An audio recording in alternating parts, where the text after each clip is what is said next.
Hi everyone, and welcome back to the GuideWell Insights Lounge. This is Kate Warnock live on location at the Oliver Wyman Health Innovation Summit with our next wonderful guest, Mr. Raj Singh. Raj, welcome. Thank you very much for having me, Kate. We are very happy to have you. So Raj is the CEO of Accolade.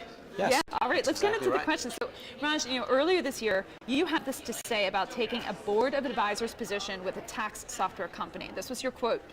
When you know that technology done right can make a serious impact, then the messier the challenge, the better. Is this what motivated you to enter into healthcare? Well, without question, Kate, healthcare is messy. We all know that. And I do believe, and this is maybe what I think is so unique and different about what Accolade was doing long before I arrived 2 years ago, was trying to take that messiness out of the equation by giving people this single point of entry that says, look, we're gonna integrate the entire experience for you by giving you a single point of contact that's your entry point into everything that's healthcare and benefits. And that was fascinating to me in that I had seen, and I'd spent a year studying the healthcare space before I joined Accolade. Right. I'd seen a whole bunch of point solutions that were brilliant in their nature, but yet were struggling to find the adoption or the engagement that they required to really deliver their value. Right. And so, yes, the long answer that I've made shorter is absolutely. I looked at healthcare and thought, extraordinarily difficult challenge, requires technology to improve the integration of that experience, but also very importantly requires the same clinical expertise that's existed in the field forever, as well as a deep human relationship. And that's what we're attempting to put together at Accolade. Right, right. You've really got that high touch and high tech Bingo. combination. Bingo. Right. You have to do both. And I think sometimes as you walk around the halls of a conference like this one, you'll hear people debate, is it about high tech or is it about high touch? And the answer is it's about both. Right. It has to be, or you won't solve the problem. Right, right, absolutely. So Raj, in researching your background, I see that you have definitely grown up in the tech industry. I have, yes. Yes. So do you foresee that automation, machine learning, robots, are they going to take over many of the jobs in the health sector? No, I don't think they're going to take over many. Certainly, the sort of dire circumstance that we hear about where people are saying, well, we're going to replace all of our people with robots, that's not going to happen.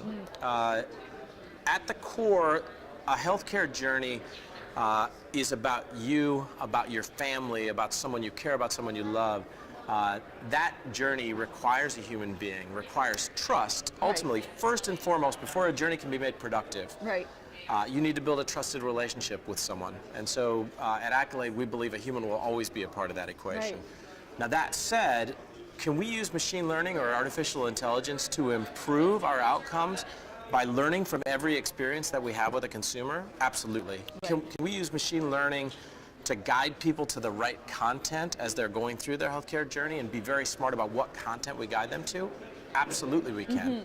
And can we use it to help our clinicians understand different cohorts of patients or consumers that they're dealing with and their similarities, without doubt. And so it goes right back to that point I think we started with, Kate. At the end of this, there's a combination of the two.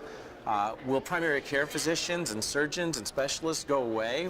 No, they won't, because at the end of the day, this is a science that requires compassion, clinical capabilities, and that tech. Right, right. And I think that so much of what we've heard here at the summit is that what we're going to see with people tapping into big data to do that segment, it's basically, it's going to allow people to do their jobs better, be more efficient. 100%. And so as you said, having that relationship is always going to be paramount, but now it's going to be a relationship even better informed by what you know about your clients. Without doubt, Oliver Wyman, the very place where we're sitting, did a study a couple of years ago that said 30-40% of the spend in the space is potentially inefficient or ineffective. Right.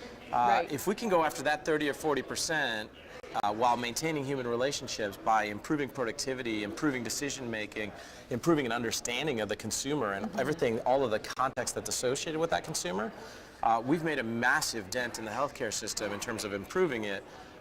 Without in any way, shape, or form diminishing the human experience. Right, absolutely. All right, so Raj, our last question for you. You obviously have deep insights into the pain points health consumers contend with daily. As you described, you have a single point of contact with Accolade. Based on this knowledge, what's the one thing you'd change today to make the consumer experience simpler?